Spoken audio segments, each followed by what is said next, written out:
2016년 9월 서울 강남구 법원에서 이혼 조정이 한창이었습니다. 하지만 그날 밤 한수연은 흔적도 없이 사라졌습니다. 8년이 지난 2024년 남편 박민호는 우연히 발견한 사진 한 장에서 믿을 수 없는 단서를 찾게 됩니다. 그 사진이 그를 8년 전 사라진 아내에게로 이끌었고 그곳에서 발견한 진실은 모든 것을 뒤바꿔 놓았습니다. 그날의 놀라운 이야기 지금 시작합니다.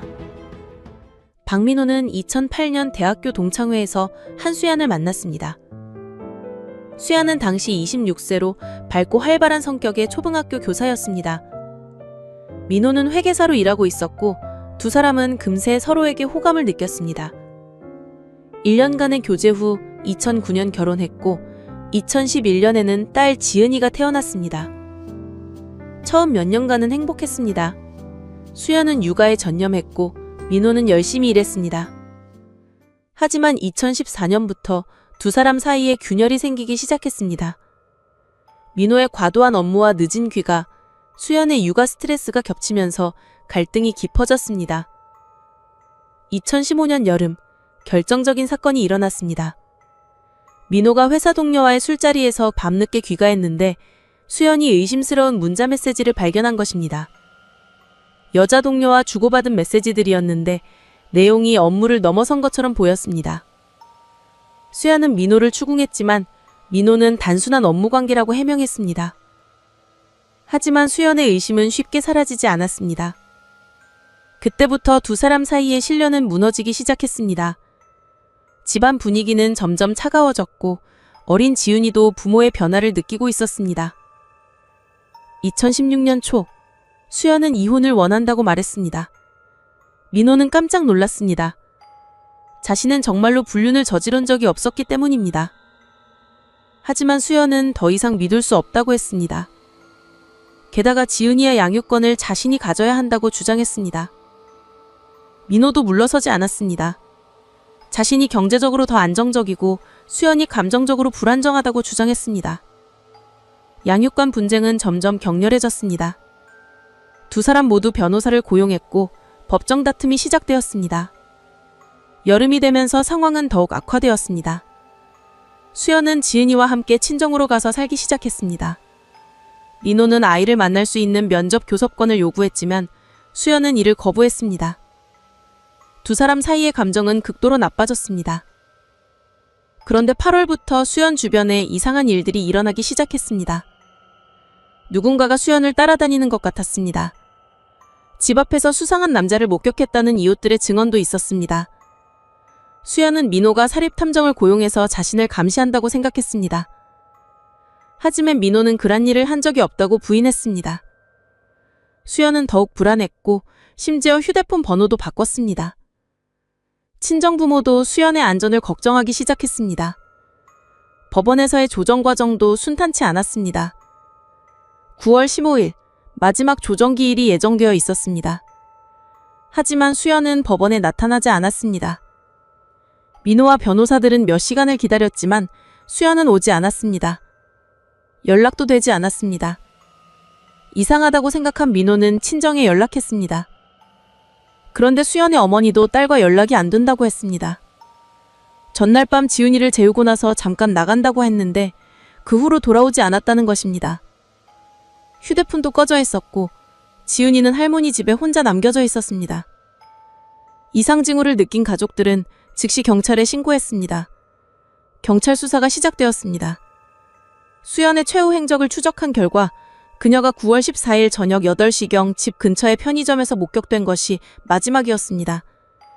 CCTV를 확인해봤지만 그 이후의 행적은 전혀 찾을 수 없었습니다. 마치 허공으로 사라진 것 같았습니다. 경찰은 여러 가지 가능성을 검토했습니다. 첫 번째는 자발적 실종이었습니다. 이혼 분쟁으로 스트레스를 받던 수연이 스스로 어딘가로 떠났을 가능성이었습니다. 하지만 수연은 지연이를 두고 갈 사람이 아니었습니다. 딸을 무엇보다 사랑했던 그녀다 아이를 버리고 떠날 리 없었습니다. 두 번째는 사고사 가능성이었습니다. 하지만 한강이나 주변 산에서 시신이나 유품이 발견되지 않았습니다. 세 번째는 납치나 살인 사건일 가능성이었습니다. 수연을 스토킹하던 수상한 인물이 있었다는 증언이 있었기 때문입니다. 의외로 민호가 용의선상에 올랐습니다. 이혼 분쟁 중이었고 양육권을 놓고 다투고 있었기 때문입니다. 경찰은 민호의 알리바이를 철저히 조사했습니다. 하지만 민호는 수연이 실종된 당일 밤 회사에서 야근을 하고 있었고 여러 동료들이 이를 증언했습니다. CCTV와 휴대폰 위치 추적으로도 민호의 알리바이가 확인되었습니다. 그는 진짜로 수연의 실종과는 무관했습니다. 심지어 민호는 수연을 찾기 위해 사립탐정을 고용하기도 했습니다. 하지만 모든 노력이 허사였습니다. 수연을 스토킹했다는 수상한 남자에 대한 수사도 진행되었습니다. 목격자들의 증언을 종합해보니 40대 중반의 마른 체격 남성이었습니다. 하지만 정확한 신원은 파악되지 않았습니다. CCTV에도 명확하게 찍히지 않았고 단서가 부족했습니다. 한 달이 지나고 두 달이 지나도 수연은 나타나지 않았습니다. 언론에서도 관심을 가졌지만 특별한 진전이 없자 점차 잊혀져 갔습니다. 민호는 지은이를 키우면서 수연을 계속 찾았습니다. 그는 전국의 병원과 무연고 시설을 돌아다니며 수연을 찾았습니다. 시간이 흐를수록 민호의 마음도 복잡해졌습니다. 이혼 분쟁 중이었지만 수연이 사라지고 나니 후회가 밀려왔습니다. 과연 자신이 너무 고집을 부렸던 것은 아닐까? 수연의 불안감을 제대로 이해하지 못했던 것은 아닐까 하는 생각이 들었습니다. 지은이도 엄마를 그리워했습니다. 처음에는 엄마가 출장을 갔다고 했지만 아이도 점차 상황을 눈치채기 시작했습니다. 5살이었던 지은이는 자주 엄마는 언제 와? 하고 물었습니다. 민호는 대답하기가 어려웠습니다. 2017년이 되어서야 법원에서 실종 선고 절차를 밟을 수 있었습니다. 하지만 민호는 망설였습니다. 실종 선고를 받으면 법적으로 수연이 사망한 것으로 간주됩니다. 혹시라도 수연이 살아있다면 어떻게 할 것인가 하는 고민이 들었습니다. 결국 민호는 실종 선고를 신청하지 않았습니다. 대신 지은이의 친권을 자신이 단독으로 행사할 수 있도록 가정법원에 신청했습니다. 법원은 이를 받아들였고 민호는 지은이를 혼자서 키우게 되었습니다. 그 후 몇 년간 민호는 지은이를 키우면서 살았습니다. 회사 일과 육아를 병행하기가 쉽지 않았습니다. 수연의 어머니가 많이 도와주었지만 민호의 부담은 컸습니다. 하지만 그는 최선을 다해 지은이를 키웠습니다. 지은이는 아버지의 사랑을 받으며 건강하게 자랐지만 가끔씩 엄마에 대한 기억을 떠올리며 울기도 했습니다. 민호는 그럴 때마다 수연에 대해 좋은 이야기만 해주었습니다. 엄마는 지은이를 정말 사랑했다고, 지금도 어딘가에서 지은이를 생각하고 있을 거라고 말했습니다. 2020년 코로나19가 시작되면서 민호는 재택근무를 많이 하게 되었습니다. 지은이도 온라인 수업을 받았습니다. 집에서 보내는 시간이 늘어나면서 민호는 집 정리를 자주 하게 되었습니다. 그 과정에서 수연의 물건들을 정리해야 했습니다. 수연의 옷들은 대부분 기부했습니다. 하지만 사진들과 추억이 담긴 물건들은 보관했습니다. 나중에 지은이가 수연에 대해 알고 싶어 할 때를 대비해서였습니다. 민호는 수연과의 결혼 생활 동안 찍은 사진들을 정리하면서 옛 추억을 되새겼습니다. 행복했던 시절의 사진들을 보면서 민호는 복잡한 감정을 느꼈습니다. 분명히 사랑했던 사람이었는데 왜 그렇게 헤어져야 했을까? 조금 더 참고 노력했다면 달라졌을까 하는 후회가 들었습니다. 하지만 이제 와서 후회해봐야 소용없는 일이었습니다. 2024년 여름, 지은이가 중학생이 되면서 민호는 새로운 결심을 했습니다. 그동안 수연을 찾는 일에만 매달려 있었는데 이제는 지은이와 자신의 미래를 생각해야 할 때라고 판단했습니다. 8년이라는 시간이 흘렀고 지은이도 성장했습니다. 민호는 집을 이사하기로 결정했습니다. 수연과의 추억이 담긴 집에서 벗어나 새로운 시작을 하고 싶었습니다. 지은이도 중학교에 입학하면서 환경을 바꾸는 것이 좋겠다고 생각했습니다. 새 집을 구하고 이사 준비를 시작했습니다. 이사짐을 정리하면서 민호는 오래된 상자 하나를 발견했습니다. 결혼 초기에 수연과 함께 정리해 놓은 사진들이 들어 있었습니다.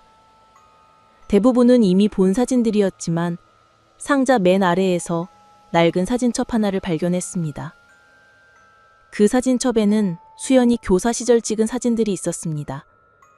학교에서의 모습, 동료들과의 사진, 그리고 아이들과 함께한 사진들이었습니다.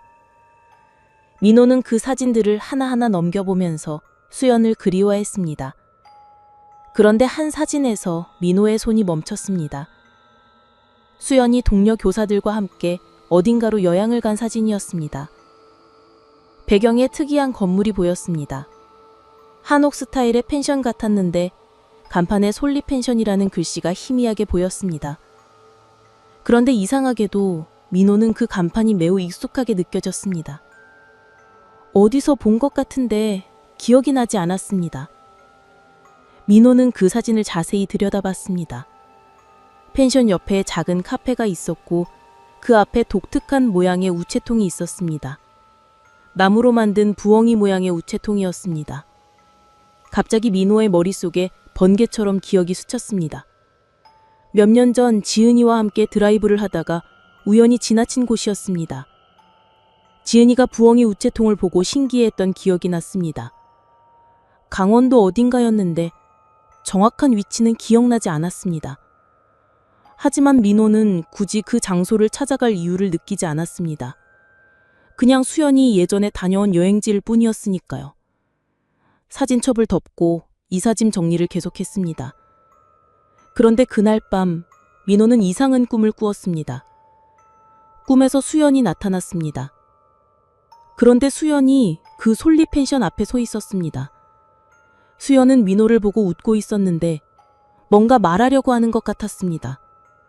하지만 소리가 들리지 않았습니다. 민호가 다가가려고 하는데 수연은 점점 멀어져 갔습니다. 민호는 깜짝 놀라며 잠에서 깼습니다. 너무 생생한 꿈이었습니다. 시계를 보니 새벽 3시였습니다. 민호는 다시 잠들려고 했지만 쉽게 잠들지 못했습니다. 수연의 모습이 계속 머릿속에 맴돌았습니다. 다음 날도 같은 꿈을 꾸었습니다. 수연이 솔리 펜션 앞에 민호를 부르는 꿈이었습니다. 이번에는 수연이 뭔가 급하게 말하려고 하는 것 같았습니다. 하지만 여전히 소리는 들리지 않았습니다. 민호는 점점 이상하다는 생각이 들었습니다. 며칠간 같은 꿈이 계속 반복되었습니다. 심지어 꿈에서 수연이 펜션 뒤쪽을 가리키기도 했습니다. 민호는 혹시 이것이 우연이 아닐지도 모른다는 생각이 들기 시작했습니다. 하지만 한편으로는 너무 말이 안 된다는 생각도 들었습니다. 민호는 인터넷에서 솔리 펜션을 검색해봤습니다. 의외로 전국에 솔리 펜션이라는 이름의 펜션이 여러 곳 있었습니다. 하지만 사진으로 확인해본 결과 꿈에서 본 것과 일치하는 곳은 강원도 홍천에 있는 곳이었습니다. 그 펜션의 홈페이지를 보니 정말로 부엉이 모양의 우체통이 있었습니다. 주변 풍경도 민호의 기억과 일치했습니다. 민호는 점점 이상한 기분이 들었습니다. 왜 자꾸 그 꿈을 꾸는 걸까요? 일주일이 지나도 같은 꿈이 계속 반복되었습니다. 심지어 꿈에서 수연이 펜션 뒤쪽을 가리키기도 했습니다. 민호는 혹시 이것이 우연이 아닐지도 모른다는 생각이 들기 시작했습니다. 하지만 한편으로는 너무 말이 안 된다는 생각도 들었습니다. 민호는 전화를 걸어봤습니다. 혹시 한수연이라는 사람을 아느냐고 물어봤습니다. 하지만 펜션 사장은 그런 이름을 들어본 적 없다고 했습니다. 그런데 이상하게도 민호의 마음은 계속 그 펜션으로 향하고 있었습니다. 마치 뭔가가 자신을 그곳으로 이끄는 것 같았습니다. 혹시나 하는 마음에 민호는 지은이와 함께 그곳으로 가보기로 결정했습니다. 2024년 8월 15일, 민호는 지은이와 함께 홍천으로 향했습니다. 광복절 연휴라 도로가 막혔지만 민호는 조급해하지 않았습니다. 오히려 마음이 묘하게 설레고 있었습니다. 뭔가 중요한 일이 일어날 것 같은 예감이 들었습니다. 오후 2시경 드디어 솔리펜션에 도착했습니다. 사진으로 봤던 것과 똑같았습니다. 한옥 스타일의 건물, 부엉이 모양의 우체통, 옆에 있는 작은 카페까지 모든 것이 일치했습니다. 지은이도 부엉이 우체통을 보고 신기해했습니다. 민호는 펜션 사장에게 인사를 하고 주변을 둘러봤습니다. 딱히 특별한 것은 없어 보였습니다. 그냥 평범한 펜션이었습니다. 하지만 민호는 뭔가 놓친 것이 있는 것 같은 느낌이 들었습니다. 꿈에서 수연이 펜션 뒤쪽을 가리켰던 것이 생각났습니다. 민호는 지은이에게 잠깐 기다리라고 하고 펜션 뒤쪽으로 가봤습니다. 그곳에는 작은 야채밭이 있었습니다. 그런데 그 너머로 작은 오두막 같은 집이 하나 보였습니다. 펜션과는 떨어져 있어서 처음에는 잘 보이지 않았던 곳이었습니다. 민호는 호기심이 생겨서 그 오두막 쪽으로 걸어갔습니다. 가까이 가보니 생각보다 깔끔하게 관리된 집이었습니다. 작은 마당에는 빨래가 널려 있었고 문 앞에는 화분들이 놓여 있었습니다. 누군가 살고 있는 집인 것 같았습니다. 그때 집 안에서 여자 목소리가 들렸습니다. 아이를 부르는 목소리였는데 민호는 그 목소리에 깜짝 놀랐습니다. 어디서 많이 들어본 목소리 같았습니다. 너무 익숙한 목소리였습니다. 민호의 심장이 빠르게 뛰기 시작했습니다. 지은아, 이리 와서 밥 먹어. 라는 목소리가 다시 들렸습니다. 민호는 그 자리에서 얼어붙었습니다. 지은이라는 이름과 그 목소리의 조합이 너무 충격적이었습니다. 설마 하는 생각이 들면서도 믿기지 않았습니다. 민호는 조심스럽게 집 창문 쪽으로 다가갔습니다. 커튼이 쳐져 있어서 안이 잘 보이지 않았습니다. 하지만 실루엣이 어렴풋이 보였습니다. 여자 한 명과 아이 한 명이 식탁에 앉아 있는 것 같았습니다. 민호는 용기를 내서 문을 두드렸습니다. 안에서 움직이는 소리가 들렸습니다. 그러다가 갑자기 조용해졌습니다. 몇 분이 지나도 문이 열리지 않았습니다. 민호는 다시 한번 문을 두드렸습니다. 누구세요? 하는 목소리가 문 너머로 들렸습니다. 그 순간 민호는 확신했습니다. 그 목소리는 분명히 수연의 목소리였습니다. 8년이 지났지만 잊을 수 없는 목소리였습니다. 민호의 손이 떨리기 시작했습니다. 수연아, 나야, 민호야. 민호가 떨리는 목소리로 말했습니다. 문 너머가 완전히 조용해졌습니다. 긴 침묵이 이어졌습니다. 민호는 문이 열릴지 아닐지 알 수 없어서 불안했습니다. 하지만 포기할 수 없었습니다. 몇 분 후 문이 조심스럽게 열렸습니다. 그리고 그곳에 수연이 서 있었습니다. 8년 전보다 야위고 머리도 짧아졌지만 분명히 수연이었습니다. 수연도 민호를 보고 깜짝 놀란 표정을 지었습니다. 두 사람은 말없이 서로를 바라봤습니다. 수연의 뒤로 여자아이 하나가 숨어 있었습니다. 13세 정도로 보이는 아이였는데 수연과 닮아 있었습니다. 민호는 그 아이를 보고 더욱 당황했습니다. 수연이 다른 남자와 아이를 낳은 것인지 아니면 다른 이유가 있는 것인지 알 수 없었습니다. 수연은 민호를 피하려는 듯 문을 닫으려고 했습니다. 하지만 민호가 문을 막았습니다. 우리 얘기 좀 하자. 8년 동안 너를 찾았다고. 민호가 말했습니다. 수연은 잠시 주저하더니 민호를 집 안으로 들어오라고 했습니다. 집 안은 작지만 깔끔했습니다. 생활용품들이 잘 정리되어 있었고 벽에는 아이의 그림들이 붙어 있었습니다. 수연은 아이에게 방으로 들어가 있으라고 했습니다. 아이는 민호를 신기한 듯 바라보다가 방으로 들어갔습니다. 수연과 민호는 거실에 마주 앉았습니다. 어색한 침묵이 흘렀습니다. 민호는 어디서부터 시작해야 할지 몰랐습니다. 8년 동안 궁금했던 것들이 너무 많았습니다. 수연도 마찬가지로 복잡한 표정을 짓고 있었습니다. 그 아이는 누구야? 민호가 먼저 입을 열었습니다. 수연은 잠시 망설이더니 대답했습니다. 내 딸이야. 그런데 민호가 생각한 것과는 다른 대답이 나왔습니다. 지은이야. 우리 지은이라고. 수연이 말했습니다. 민호는 깜짝 놀랐습니다. 무슨 말인지 이해할 수 없었습니다. 지은이는 자신과 함께 서울에 있는데 여기에 또 다른 지은이가 있다는 것입니까? 수연은 민호의 당황한 표정을 보고 천천히 설명하기 시작했습니다. 사실 수연이 사라진 날, 그녀는 정말로 납치를 당했습니다. 그 스토커가 실제로 존재했던 것입니다. 그는 수연을 납치해서 외딴 곳으로 데려갔지만 수연이 끝까지 저항했고 결국 그는 수연을 버리고 도망갔습니다. 하지만 그 과정에서 수연은 머리를 다쳤습니다. 심각한 뇌진탕으로 기억을 잃었습니다. 자신이 누구인지 어디서 왔는지 전혀 기억하지 못했습니다.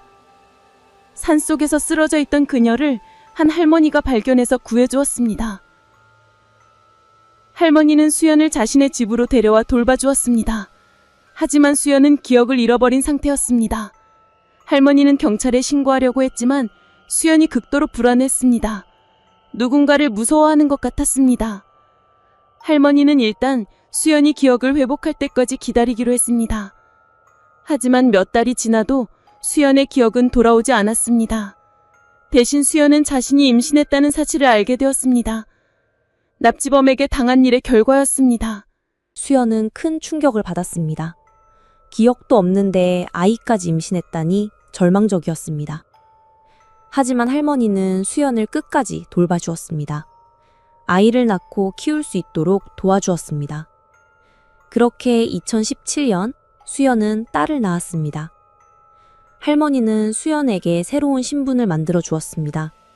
김미영이라는 이름으로 살게 해 주었습니다. 할머니의 먼 친척이라고 주변에 소개했습니다. 수연은 그렇게 8년간 김미영으로 살아왔습니다. 딸의 이름은 지은이라고 지었습니다. 왜 지은이라는 이름을 지었는지 자신도 모르겠다고 수연이 말했습니다. 그냥 그 이름이 좋다고 느꼈다고 했습니다. 하지만 민호는 알 수 있었습니다. 잠재의식 속에 남아있던 진짜 딸의 이름이었던 것입니다. 2020년부터 수연의 기억이 조금씩 돌아오기 시작했습니다. 단편적인 기억들이 떠올랐습니다. 민호의 얼굴, 진짜 지은이의 모습, 결혼 생활의 추억들이 꿈처럼 나타났습니다. 하지만 완전하지 않았습니다. 마치 퍼즐 조각처럼 일부만 기억났습니다.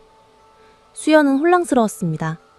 자신에게 다른 가족이 있었다는 것을 알게 되었지만 현재 키우고 있는 딸도 소중했습니다.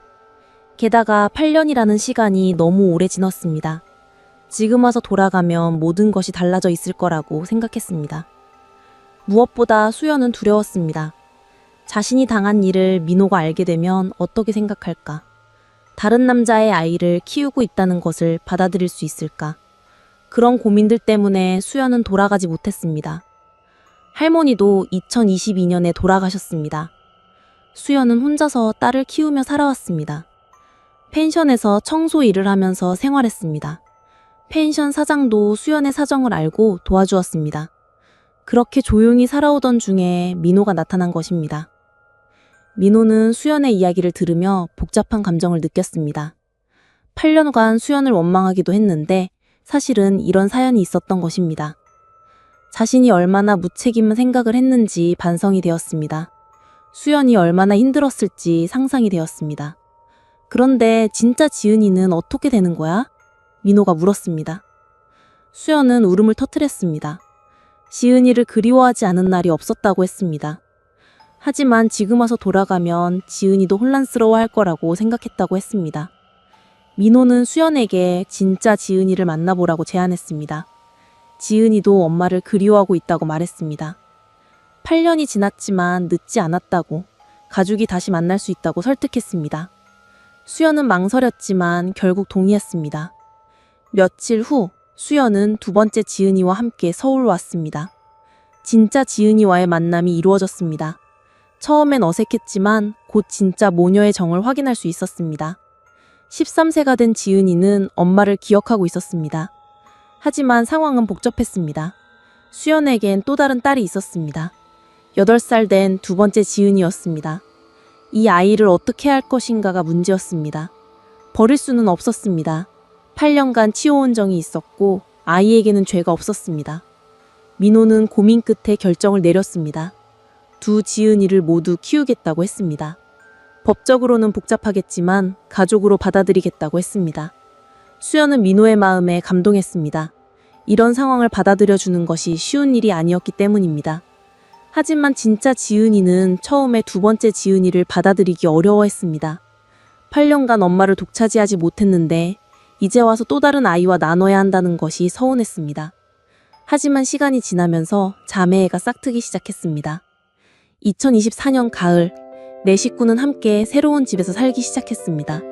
쉽지 않은 일이었습니다. 8년의 공백을 메우는 것은 하루아침에 되는 일이 아니었습니다. 수연도 여전히 기억이 완전히 돌아오지 않은 상태였습니다. 하지만 가족들은 서로를 이해하려고 노력했습니다. 민호는 수연이 겪은 트라우마를 치료받을 수 있도록 도와주었습니다. 수연도 점차 기억을 되찾아가며 가족과의 유대를 회복해 나갔습니다. 두 지은이도 서로를 진짜 자매로 받아들이기 시작했습니다. 현재 이들 가족은 평범하지만 특별한 일상을 살아가고 있습니다. 과거의 상처는 완전히 아물지 않았지만 서로를 사랑하는 마음으로 조금씩 치유해 나가고 있습니다. 민호는 그때 꾼 꿈이 정말 수연의 부름이었을지도 모른다고 생각합니다. 8년간의 이별과 우연한 사진 속 단서, 그리고 신비한 꿈까지 이 모든 것이 가족을 다시 만나게 해준 기적이었습니다. 비록 완전하지 않은 재회였지만 사랑은 모든 것을 가능하게 만들었습니다. 이들의 이야기는 포기하지 않는 사랑의 힘을 보여주는 감동적인 사례가 되었습니다.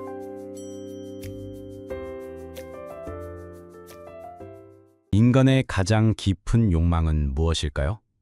과연 돈이 모든 것을 해결해 줄 수 있을까요? 오늘 당신이 듣게 될 이야기는 오직 돈만을 쫓다 모든 것을 잃어버리고 처절하게 후회하는 한 여인의 파멸, 그리고 그 뒤틀린 비극을 지켜본 한 남자의 서늘한 복수극에 대한 것입니다. 단 1초도 눈을 뗄 수 없을 겁니다. 이것은 단순한 이야기가 아닙니다. 당신의 심장을 조여오는 현실의 거울, 그리고 돌이킬 수 없는 선택들이 빚어낸 한편의 참혹한 비극. 지금 시작합니다. 이야기의 시작은 김도진이라는 한 남자로부터였습니다. 그는 가진 것이 많지 않았습니다. 서울 변두리의 낡은 빌라에서 부모님과 함께 살며 평범한 직장에 다니는 아주 지극히 평범하고 성실한 청년이었습니다. 그의 삶은 남들처럼 넉넉하지 않았지만 언제나 희망을 잃지 않았습니다. 그런 그의 삶에 한없이 차갑고도 탐욕스러운 사랑이 찾아왔습니다. 바로 그의 연인 이수연이었습니다. 도진은 자신의 전부를 바쳐 수연을 사랑했습니다. 두 사람은 손을 잡고 밤늦도록 거리를 거닐고 작은 카페에서 서로의 꿈을 이야기하며 행복한 미래를 꿈꿨습니다. 도진은 수연에게 비록 지금은 가진 것이 없지만 언젠가 돈을 많이 벌어 그녀에게 가장 좋은 것만 해주고 싶다고 약속했습니다. 작은 아파트에 신혼살림을 차리고 퇴근 후에는 그녀와 함께 소박하지만 맛있는 음식을 해먹는 평범하면서도 따뜻한 미래를 상상했습니다. 돈이 많지는 않았지만 함께라면 뭐든 이겨낼 수 있을 거라 굳게 믿었습니다. 그는 그녀의 작은 웃음 하나에도 세상을 다 가진 듯 행복했습니다. 하지만 그 행복은 오래가지 못했습니다. 수연의 마음은 점차 돈에 대한 끝없는 욕망으로 시커멓게 물들어갔습니다. 처음에는 사소한 불평처럼 들리던 그녀의 푸념이 점점 노골적인 요구로 변했고, 나중에는 아예 도진을 대놓고 비웃고 구박하기 시작했습니다. 데이트를 할 때마다, 그녀가 명품 매장 앞을 지날 때마다, 친구들이 돈 자랑을 할 때마다 수연의 입에서는 돈 이야기가 끊이지 않았습니다. 오빠는 왜 이렇게 돈이 없어? 명품백은커녕 길거리 싸구려 지갑 하나도 못 사주는 거야?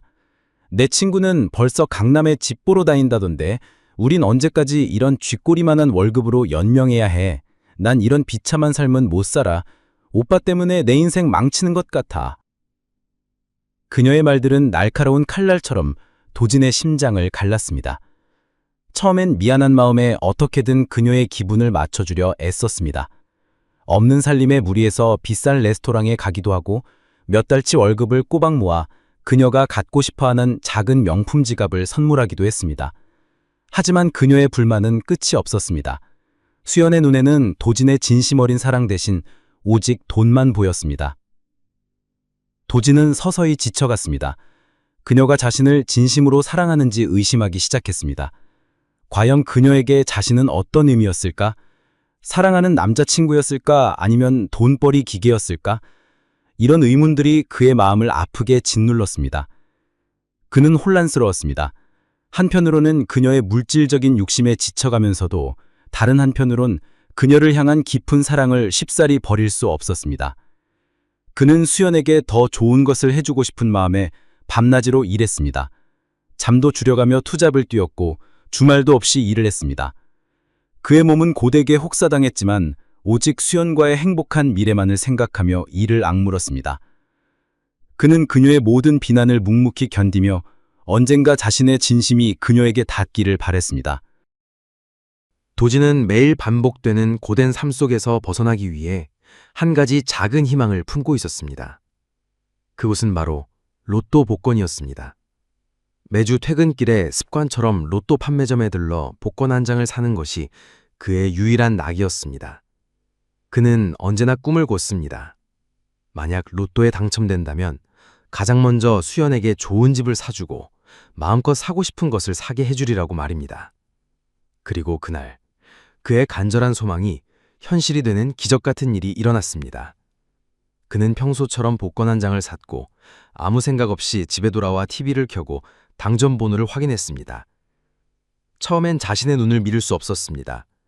숫자를 몇 번이나 다시 확인하고 또 확인했습니다. 그의 손에 늘린 로또 종이는 도진의 인생을 송두리째 뒤바꾸는 전환점이 되었습니다. 그는 믿을 수 없게도 로또 1등에 당첨되었습니다.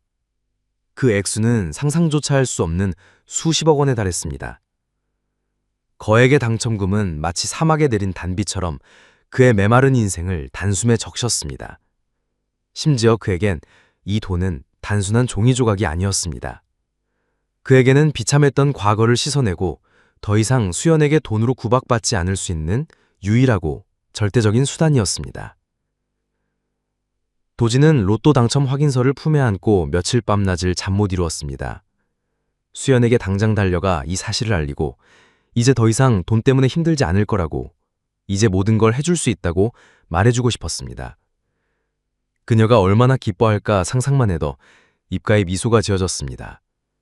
그는 이제 수연이 원하는 모든 것을 해줄 수 있었습니다. 최고급 아파트, 명품 가방, 고급 자동차까지 그녀의 어떤 불평도 더 이상은 듣지 않아도 될 것이라고 생각했습니다. 하지만 그 기쁨도 잠시 도진의 마음속에 한 가지 날카로운 의문이 스쳐 지나갔습니다.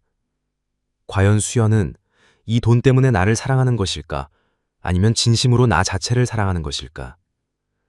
이 돈이 없었다면 그녀는 계속해서 나를 돈 없는 무능력한 남자라고 무시하고 구박했을까? 그는 자신이 돈이 없다는 이유만으로 구박받고 비난받았던 지난날의 수많은 상처들을 되새겼습니다. 그녀가 자신에게 쏟아부었던 차가운 말들이 귓가에 맴돌았습니다. 결국 그는 이 의문에 대한 답을 찾기로 결심했습니다. 그리고 그는 극단적인 결정을 내렸습니다.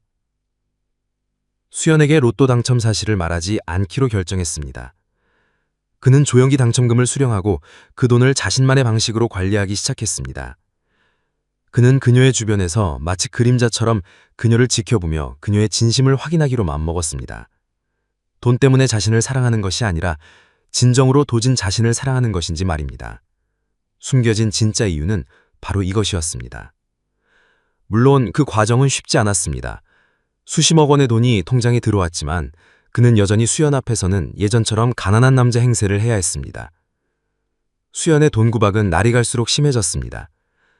오빠, 내가 아는 친구는 남자친구한테 몇 억짜리 집을 선물 받았대. 우린 언제쯤 이런 거 해볼 수 있어? 정말 답답해 죽겠어. 나 더 이상은 못 참겠어. 그녀의 말들은 비수가 되어 도진의 심장을 찔렀습니다. 그는 속으로 뜨거운 피눈물을 흘렸지만 내색하지 않았습니다. 그녀가 어디까지 가나 지켜보고 싶었습니다. 동시에 그가 겪었던 고통을 그녀도 똑같이 겪어보게 하고 싶은 묘한 복수심이 그의 마음속에 자라나고 있었습니다. 도진은 수연의 계속되는 불만과 구박에도 불구하고 겉으로는 아무렇지 않은 척했습니다.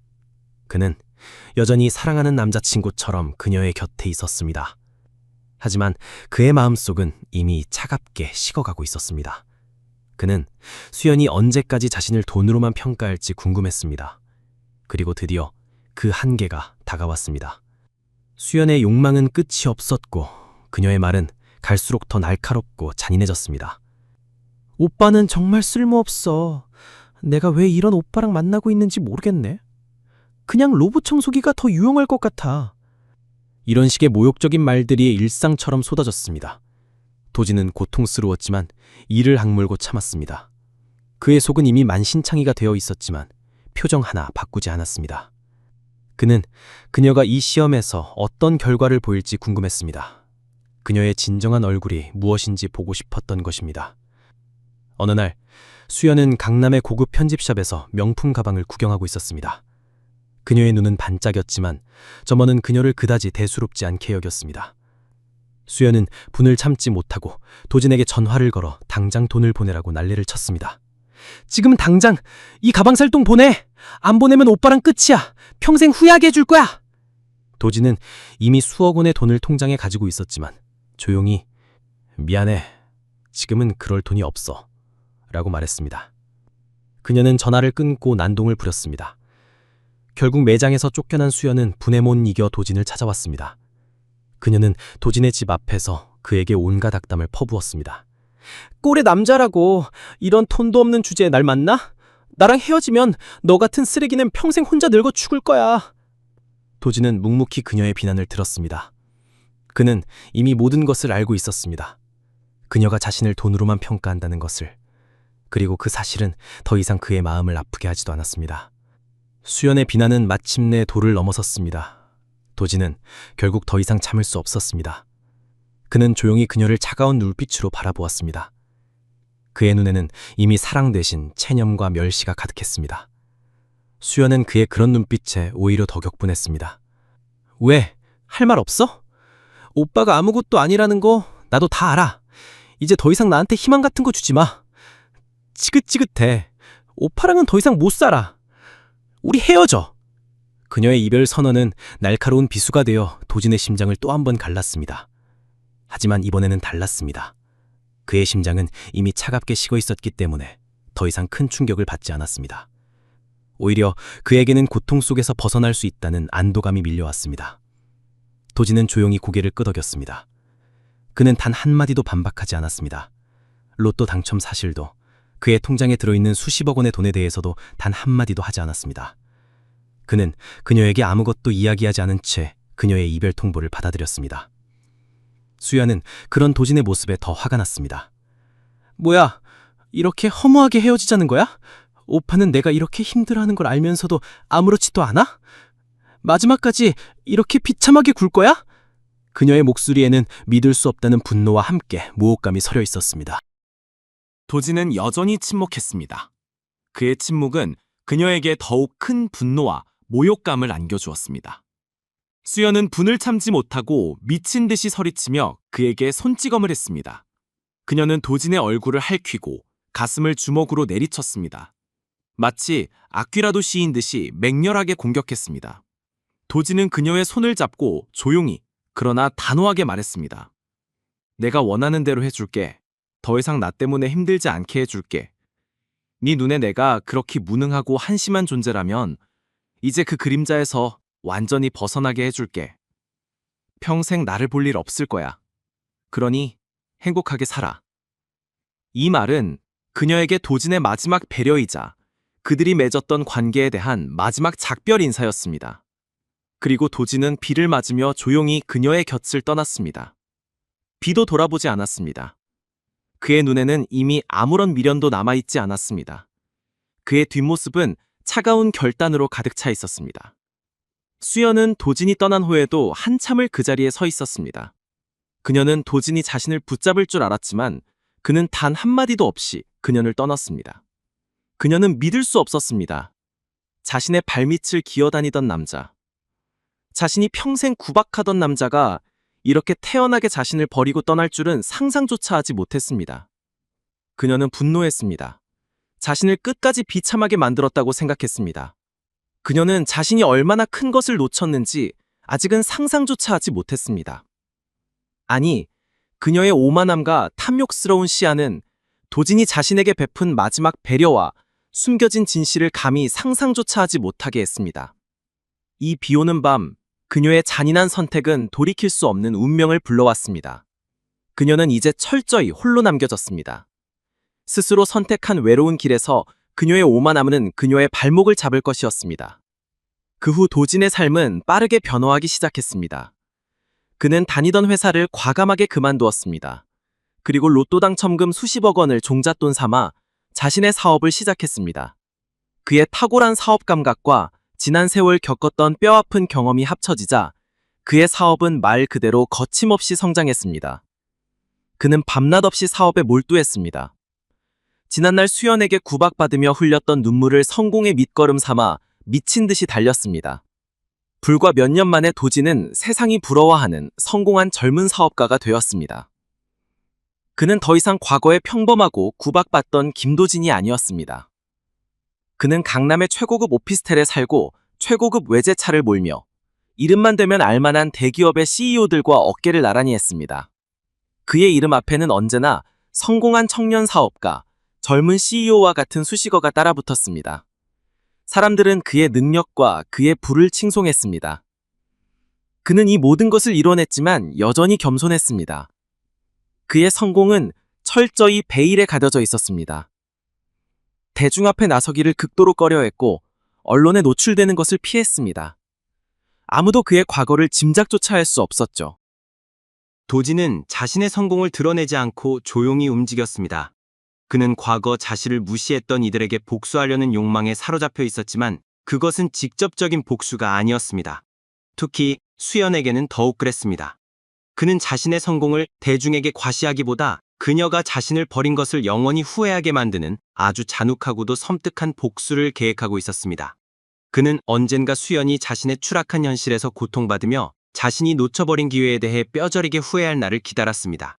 그에게는 그녀의 추락이야말로 가장 완벽한 복수였던 것입니다. 수연의 삶은 어땠을까요? 도진과 헤어진 후 그녀는 기다렸다는 듯 새로운 남자를 만났습니다. 그 남자는 겉보기에는 번듯해 보였습니다.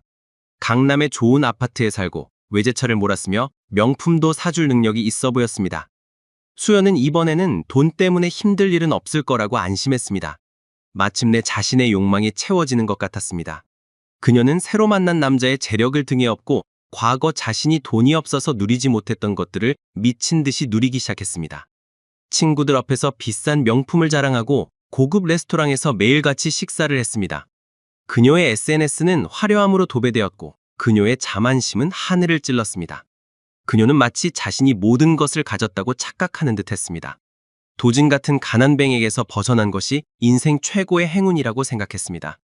과거 그녀를 동정하던 친구들에게 비웃음을 날리며 그녀는 한껏 우쭐했습니다. 하지만 그녀의 바람과는 달리 새 남자와의 관계는 순탄하지 않았습니다. 그 남자는 겉만 번지를 할 뿐 도진만큼 따뜻하고 진심 어린 마음을 가진 남자는 아니었습니다. 그녀에게 진정한 사랑을 주지도 위로를 해주지도 못했습니다. 그는 오히려 자신의 과시욕을 채우기 위해 수연을 이용하는 듯 했습니다. 게다가 얼마 지나지 않아 남자의 사업이 기울기 시작했습니다. 몇 년에 걸친 무리한 사업 확장과 투자 실패로 그의 모든 재산은 물거품처럼 사라졌습니다. 화려했던 삶은 한순간에 산산조각 났습니다. 수연은 다시 돈 문제로 고통받기 시작했습니다. 과거 도진에게 퍼부었던 구박을 이제 새로운 남자에게 해야만 했습니다. 하지만 그는 도진처럼 그녀의 모든 것을 묵묵히 받아주지 않았습니다. 오히려 자신의 불만과 짜증을 그녀에게 그대로 표출하며 폭언을 서슴지 않았습니다. 수연은 이제 돌이킬 수 없는 상황에 놓였습니다. 그녀는 깊은 절망감에 빠졌습니다. 그녀는 다시 술에 의존하기 시작했습니다. 우울증에 시달렸고 하루하루가 너무나도 비참했습니다. 과거 화려했던 시절의 친구들도 그녀의 곁을 떠나기 시작했습니다. 연락하는 친구도 거의 없었고 만나주는 사람도 없었습니다. 모든 것은 돈 때문이었습니다. 돈이 없어지자 사람들도 그녀에게서 등을 돌렸습니다. 그녀는 완전히 홀로 남겨졌습니다. 그때서야 그녀는 과거 도진의 사랑이 얼마나 소중한지를 그리고 자신이 얼마나 큰 실수를 저질렀는지를 깨닫기 시작했습니다. 돈이 없어도 그녀를 진심으로 아껴주고 사랑해주었던 유일한 사람이 바로 도진이었음을 뒤늦게 깨달았습니다. 그녀는 그를 다시 만나 사과하고 싶었습니다. 하지만 그는 이미 그녀의 삶에서 사라진 지 오래였습니다.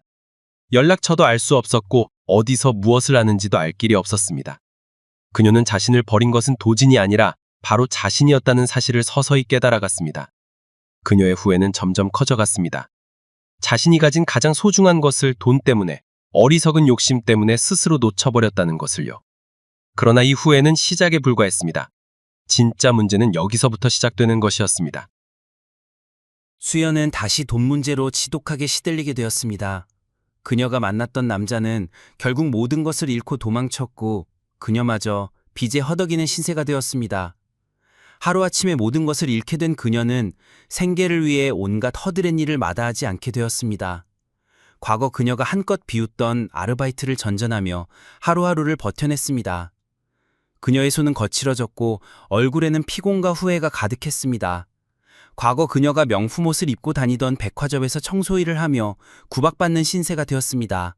친구들에게 돈을 빌리려 전화를 걸었지만 그녀가 한때 화려함을 뽐냈던 그 누구도 그녀에게 손을 내밀지 않았습니다. 오히려 그녀를 비웃거나 귀찮다는 듯 전화를 끊었습니다. 과거 자신이 돈으로 치장하며 얻었던 가짜 관계들이 허망하게 무너지는 순간이었습니다. 그녀는 완전히 고립되었고 삶은 가장 비참한 밑바닥으로 추락했습니다. 한때 돈 때문에 버렸던 옛 남자친구 김도진의 평범했던 삶이 그 어느 때보다 그리워지는 순간이었습니다. 수연은 모든 것을 잃고 폐인이 되어갔습니다. 그녀는 하루하루를 술과 담배에 의지하며 보냈습니다. 미래도 희망도 보이지 않는 삶이었습니다. 잠들기 전마다 도진과의 과거를 회상했습니다. 돈이 없어도 행복했던 그 시절을. 하지만 그녀의 탐욕스러운 선택이 모든 것을 망쳐놓았다는 사실이 그녀를 끊임없이 괴롭혔습니다. 그녀는 자신이 얼마나 어리석고 탐욕스러웠는지를 뒤늦게 깨달았습니다. 그녀는 자신에게 찾아온 가장 큰 행운을 스스로 발로 차버렸다는 것을요. 그녀는 울고 또 울었습니다. 하지만 이미 지나간 일은 되돌릴 수 없었습니다. 수연의 후회는 밤을 지새우며 그녀의 영혼을 갉아먹었습니다. 마치 지옥의 형벌처럼 그녀를 괴롭혔습니다. 어느 날 수연은 식당에서 설거지를 하다가 우연히 벽에 걸린 TV를 보았습니다. 경제뉴스에서 한 젊은 사업가의 성공 스토리를 대서특필하고 있었습니다. 새로운 벤처기업의 성공 사례를 다루고 있었습니다. 화면에 비친 그 기업의 젊은 CEO는 바로 김도진이었습니다. 그의 얼굴에는 과거의 초라함은 찾아볼 수 없었습니다. 당당하고 자신감 넘치는 모습, 번쩍이는 최고급 수트를 입은 그의 모습은 그녀가 알던 김도진과는 너무나도 달랐습니다. 그의 이름은 김도진. 뉴스에서는 그가 수십억 원대 자산가로 급부상한 젊은 사업가라고 소개했습니다. 그가 가진 재산은 물론이고 그의 회사가 개발한 신기술과 그의 뛰어난 사업 수완에 대한 극찬이 이어졌습니다.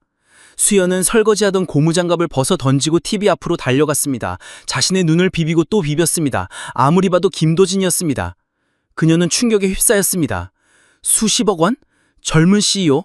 그녀의 머릿속은 복잡하게 얽혔습니다. 그와 헤어지기 전부터 그에게 그렇게 엄청난 돈이 있었다고? 믿을 수 없는 현실이 그녀를 덮쳐왔습니다. 그 순간 수연의 뇌리에는 그날의 기억이 마치 주마등처럼 스쳐 지나갔습니다. 자신이 돈 때문에 헤어지자고 소리치며 온갖 폭언과 모욕을 퍼부었던 그 비오는 날 밤, 도진은 한마디 반박도 없이 자신의 이별 선언을 받아들였었습니다. 그는 로또 당첨 사실을 말하지 않았습니다. 그리고 그녀가 그렇게 구박했던 가난한 남자친구의 가면을 끝까지 벗지 않았습니다. 수연은 이제야 모든 것을 깨달았습니다. 자신이 그를 조롱하고 버렸을 때 그는 이미 엄청난 부를 손에 쥐고 있었다는 것을요. 그녀는 무릎이 풀려 바닥에 주저앉았습니다. 자신이 무엇을 놓쳤는지 그리고 무엇을 버렸는지 이제야 뼈저리게 깨달았습니다. 그녀는 오열하기 시작했습니다. 잃어버린 것은 단순한 돈이 아니었습니다. 그녀를 진심으로 사랑하고 돈 때문에 구박받으면서도 묵묵히 참아주었던 한 남자의 진실한 사랑이었습니다. 그녀는 자신이 얼마나 어리석고 탐욕스러웠는지를 비로소 알게 되었습니다. 그녀는 자신 때문에 로또에 당첨된 남자와 헤어졌고 그 로또 당첨의 기쁨을 함께 누릴 수 있었던 유일한 사람이었습니다. 하지만 자신의 어리석고 악랄한 욕심 때문에 그 기회를 스스로 걷어찼습니다. 그녀의 눈에서는 비참하고 후회스러운 눈물이 끊임없이 흘러내렸습니다. 그녀는 자신의 인생을 되돌려보려 발버둥 쳤지만 이미 시간은 그녀에게 등 돌렸습니다. 그녀의 모든 노력은 허공으로 흩어졌습니다. 그녀는 매일 밤 자신의 악랄한 과거를 저주하며 잠 못 이루었습니다. 자신을 이렇게 비참하게 만든 것이 결국 자신임을 깨달을 때마다 그녀는 미칠 것 같았습니다. 그녀의 고통은 끊임없이 이어졌습니다. 도지는 그녀에게 직접적인 복수를 하지 않았습니다. 그는 그저 묵묵히 자신의 삶을 살아냈을 뿐입니다. 하지만 그는 가장 잔혹한 복수를 완성했습니다. 그것은 바로 그녀 스스로 자신의 어리석음과 악랄함을 깨닫고 영원히 후회하도록 만드는 것이었습니다. 그는 그녀가 비참함 속에서 고통받는 동안에도 여전히 모든 것을 가졌습니다. 돈과 명예, 그리고 사랑으로부터 자유로워진 평온함까지. 도지는 이제 누구에게도 구속받지 않는 진정한 자유를 누리고 있었습니다. 그의 삶은 오직 성공과 행복으로 가득 차 있었습니다. 한편 수연의 삶은 나락에서 헤어나오지 못했습니다. 그녀는 이제 돈이 없는 것보다 자신이 얼마나 잔혹하고 어리석었는지를 깨닫는 고통 속에서 살았습니다. 그녀의 정신은 황폐해졌고 그녀의 후회는 그녀의 영혼을 갉아먹는 독이 되었습니다. 그녀는 도진이 얼마나 소중한 사람이었는지, 그리고 자신이 그를 잃음으로써 얼마나 큰 기회를 날려버렸는지 매일매일 깨달았습니다. 그녀의 불행은 끊없이 이어지는 영원한 형벌이었습니다. 이제 그녀에게는 누구의 동정심도, 그 어떤 위로도 찾아볼 수 없었습니다. 오직 후회와 비참함만이 그녀를 감쌌습니다. 이 비극적인 이야기의 결말은 바로 여기서 시작되는 또 다른 고통이었습니다. 돈과 사랑, 그리고 후회라는 굴레 속에서 수연은 과연 이 덫에서 벗어날 수 있을까요? 아니, 그녀는 감히 벗어날 의지라도 남아 있을까요? 이 이야기의 진짜 문제는 바로 여기서부터 시작되는 것입니다. 수연은 그녀의 악랄함에 대한 대가를 치르고 있었고 그녀의 후회는 영원히 끝나지 않을 것이었습니다. 이것이 바로 돈이 사랑을 잠식했을 때 벌어지는 가장 잔혹하고 현실적인 비극이었습니다.